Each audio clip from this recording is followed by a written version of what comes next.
आप लोग का एक पार्ट जो है फिजिक्स का विद्युत आवेश तथा विद्युत क्षेत्र जो है थ्योरी समाप्त हो चुका है और उसका ऑब्जेक्टिव है। इसको देख लीजिए, एक पार्ट का आपका पूरा ऑब्जेक्टिव कंफर्म हो जाएगा। जैसे पहला क्वेश्चन है कि एक वस्तु पर 1 कूलम का ऋणावेश है तो उस पर इलेक्ट्रॉनों की संख्या ज्ञात कीजिए। जिसके न्यूमेरिकल में बना कर लाए थे 6.25 × 10 के पावर 18 से अधिक हो जाएगा।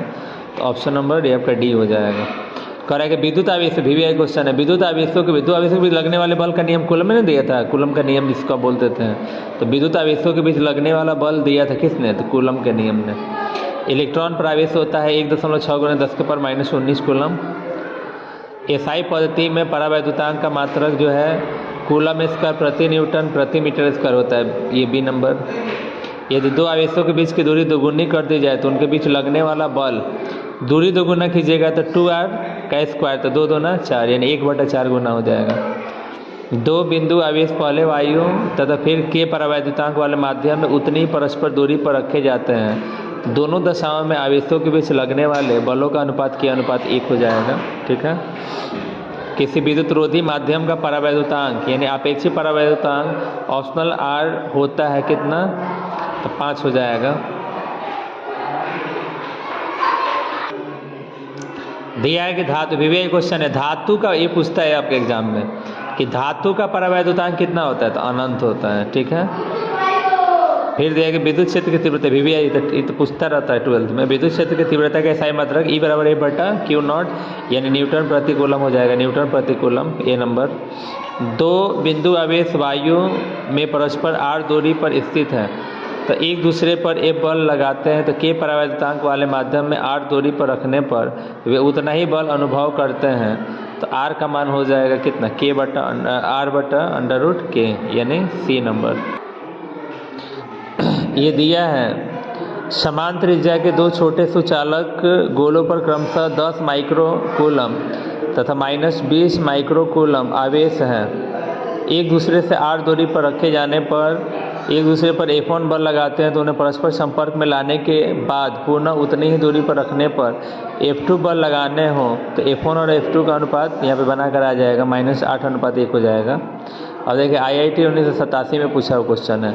दो सजातीय व बराबर आवेश Q को मिलाने वाली रेखा के बीच एक अन्य आवेश Q रखने पर निकाय संतुलित हो जाता है तो Q का मान हो जाएगा -Q/4। 3 आवेश, ये तो पूछता है क्वेश्चन, इंटर का VVI है। 3 आवेश 4Q तथा इतना सीधी रेखा में क्रमशः इतना रखने पर परिणामी बल 0 होगा तो Q का मान -Q हो जाएगा। एक स्थिर आवेश उत्पन्न करता है केवल विद्युत क्षेत्र। दिया है कि निम्न में कौन सा विद्युत क्षेत्र का मात्रक नहीं है? जूल प्रति कूलम।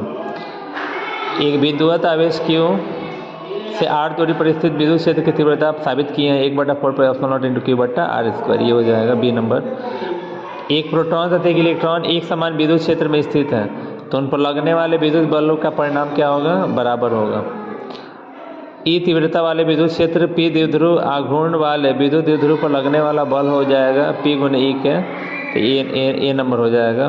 किसी विद्युत द्विध्रुव के अक्ष पर r दूरी पर विद्युत क्षेत्र की तीव्रता होती है E = 1/r3। यदि एक विद्युत द्विध्रुव की अक्षीय रेखा स्थित किसी बिंदु पर विद्युत क्षेत्र की तीव्रता E1 है और उतनी ही दूरी पर अनुप्रस्थ स्थिति में विद्युत क्षेत्र की तीव्रता E2 है तो E1 = 2E2 हो जाएगा। विद्युत क्षेत्र में प्रवेश करने वाले एक इलेक्ट्रॉन का प्रारंभिक वेग विद्युत क्षेत्र से भिन्न दिशा में है। विद्युत क्षेत्र में इलेक्ट्रॉन का पथ क्या होगा? परवलयाकार हो जाएगा। समरूप विद्युत क्षेत्र में एक इलेक्ट्रॉन और प्रोटॉन स्थित हैं, उनके त्वरण का अनुपात क्या हो जाएगा? तो कह रहा है कि इलेक्ट्रॉन और प्रोटॉन स्थित है तो उनके त्वरण का अनुपात हो जाएगा mp/ma। एक पृथक्कृत चालक गोलों को कुछ धनावेशित किया जाता है तो उसका द्रव्यमान घटेगा। ये तो VVI है। ऑप्शनल नोट का बी मान निकाला गया था m-1 l-3 T4 और A2 हो जाएगा, बी नंबर हो जाएगा।